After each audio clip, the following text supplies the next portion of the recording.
ನಮಸ್ಕಾರ ರೀ ರೈತರ. ಹೊಸ ಸುದ್ದಿ ಏನಂತಂದ್ರ PM ಕಿಸಾನ್ ದುಡ್ಡು ಅನ್ನುವಂಥದ್ದು ಎಲ್ಲಾ ರೈತರಿಗೂ ಒಂದು ದೊಡ್ಡ ಬೆನ್ನೆಲುಬಾಗಿ ಕೆಲಸ ಮಾಡ್ತದ. ಆ ದುಡ್ಡು ಇನ್ಮುಂದೆ ನಮಗೇನಾದ್ರೂ ಜಮಾ ಆಗ್ಬೇಕು ಅಂತಂದ್ರ ಇಷ್ಟು ದಿನ ನಾವೆಲ್ಲರೂ ಏನ್ ಮಾಡಿದೀವಿ, FID ಅಂದ್ರೆ ಒಂದು FID ಅನ್ನ ಮಾಡ್ಕೊಂಡು ರೈತರಿಗೆ ಒಂದು ಗುರುತಿನ ಚೀಟಿ, ಗುರುತಿನ ಒಂದು ಪತ್ರ ಅಂತ ಹೇಳಿ ನಾವು ಗುರುತಿಸ್ತಿದೀವಿ. ಬಟ್ ಈಗ ಏನಂತಂದ್ರೆ ವಿಶೇಷವಾಗಿ ಕೇಂದ್ರ ಸರ್ಕಾರದಿಂದ ಒಂದು ಕೇಂದ್ರ ಸರ್ಕಾರದ FID ಅನ್ನ ಮಾಡಿಸ್ಬೇಕಂತ ಹೇಳಿ ಹೊಸ ಸುತ್ತೋಲೆಯನ್ನ ಹೊರಡಿಸಿದಾರ.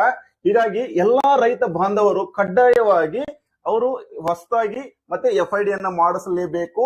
ಮಾಡಿಸ್ಲಿಲ್ಲ ಅಂತಂದ್ರೆ ಅವರಿಗೆ ಬರುವಂತಹ ಸರ್ಕಾರದ ಎಲ್ಲಾ ಸೇವೆಗಳು, ಉದಾಹರಣೆಗೆ ಇರಬಹುದು, ಅವರಿಗೆ ಕೇಂದ್ರ ಸರ್ಕಾರದಿಂದ ಜಮೆ ಆಗುವಂತಹ 2,000 ರೂಪಾಯಿ PM ಕಿಸಾನ್ ದುಡ್ಡು ಸಹ ಜಮೆ ಆಗಂಗಿಲ್ಲ.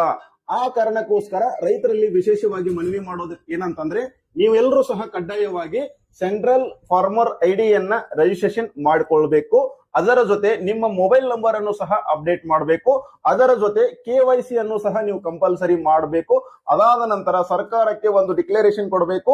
ನಿಮ್ಮ ಜಮೀನಿನ ದಾಖಲಾತಿಗಳನ್ನ ನಿಮ್ಮ ಆಧಾರ್ ಕಾರ್ಡ್ ಜೊತೆ ಲಿಂಕ್ ಮಾಡಬೇಕು. ಕನ್ಸಲ್ಟ್ ಫಾರ್ಮ್ ಅಂತ ಬರ್ತದ, ಅದನ್ನು ಆಧಾರ್ ಕಾರ್ಡ್ ಮುಖಾಂತರ ಮಾಡಬೇಕಾಗ್ತದ.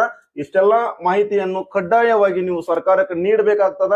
ನೀವು ನಿಜವಾಗ್ಲೂ ರೈತರು ಅಂತೇಳಿ ಸರ್ಕಾರ ಪರಿಗಣಿಸಿ ಮುಂದಿನ ಒಂದು PM ಕಿಸಾನ್ ಮತ್ತೆ ಸರ್ಕಾರದ ಎಲ್ಲಾ ಸವಲತ್ತುಗಳನ್ನ ನೀವು ಮುಟ್ಟಿಸುವಂತಹ ಪ್ರಯತ್ನ ಮಾಡ್ತದ.